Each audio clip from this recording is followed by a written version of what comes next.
Luca and the Secret of Everwood. Episode 1. The Whistling Woods. Luca always felt like the trees were watching him. Not in a scary way, not like monsters hiding in branches, but like they knew something just for him.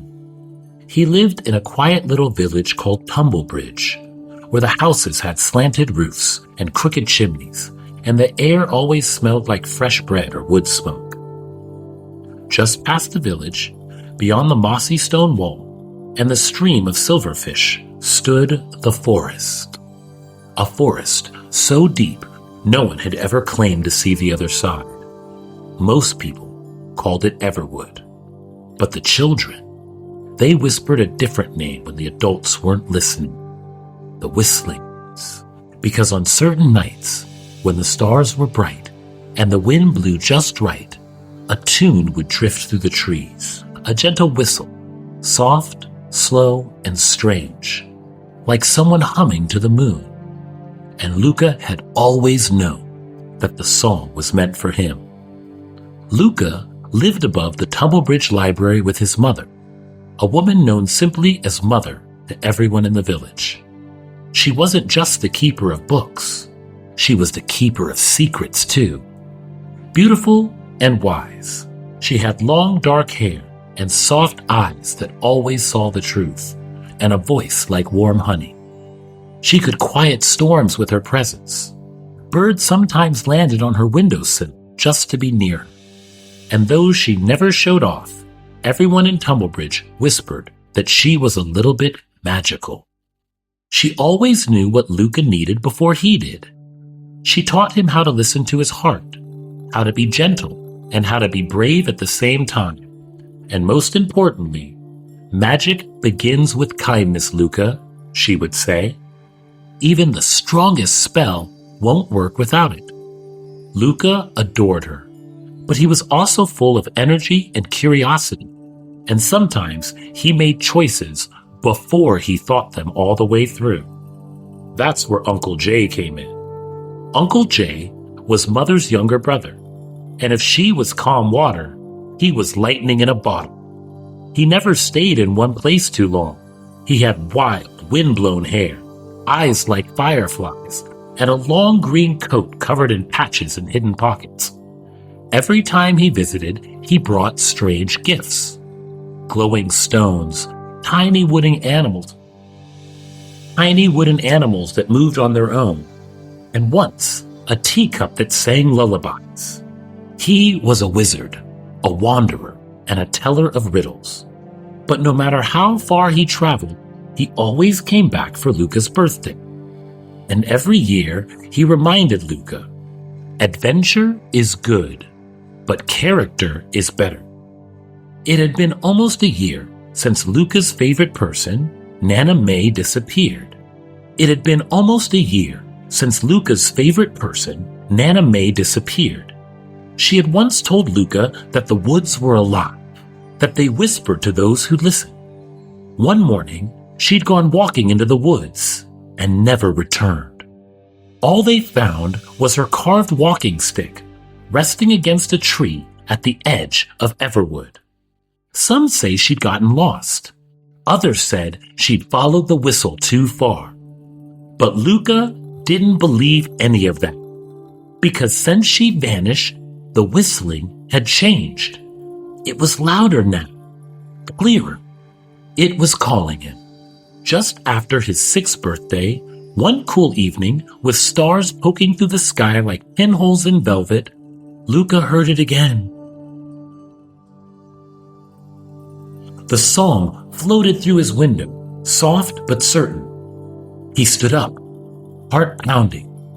He remembered what his mother had told him that very morning. If you hear something strange, pause, think, and ask yourself, what would be wise? He thought about that. Then he packed his bag, a flashlight, a handful of peanut butter crackers, a compass, his notebook, and a sharp pencil, and Nana May's pendant, a wooden disc with a tree carved into its center. He wrote a quick note. I'm okay. I'll be back, and slipped it under Mother's favorite teacup. Then, with the pendant warm against his chest, Luca crept out into the night. The forest greeted him with silence. Not an empty silence, but a listening one.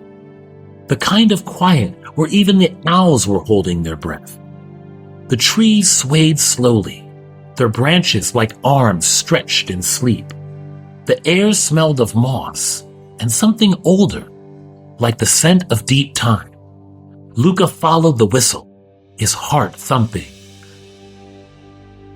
He stepped over the roots, ducking under branches. The path curled and twisted like it was remembering itself as he walked. Soon, a faint blue glow appeared on the ground. Glowing mushrooms, tiny and round like buttons made of moonlight. They led him forward. Then, the whistling stopped, and a voice, dry and deep as crackling bark filled the air, walks the path of the dreaming wood. Luca froze. From the shadows stepped a tall, cloaked figure. His coat was made of bark and leaves. His face was hidden, but his eyes glowed dull, steady gold. Who speaks the forest's name without its blessing? Luca felt fear rise in his throat, but then he touched his pendant. His mother's words echoed in his mind. Breathe, think, and speak kindly. He straightened. My name is Luca, he said. I followed the whistle. I'm not here to hurt anything. The figure tilted his head. Not afraid, it whispered. Yet you carry her mark. He pointed at the pendant. Seed stone, he murmured. 1 of 5, lost long ago. You are a child of the old grove. Luca blinked. You knew Nana May? The figure stepped back. I know all who speak to the trees. Then, with a hand like twisted branches, he offered Luca a piece of glowing bark etched with strange runes. Take this. The hollowing has begun. The forest wakes slowly, but the deeper patterns stir faster. Before Luca could ask more, the figure turned, stepped into a swirl of leaves, and was gone. Luca stood in silence.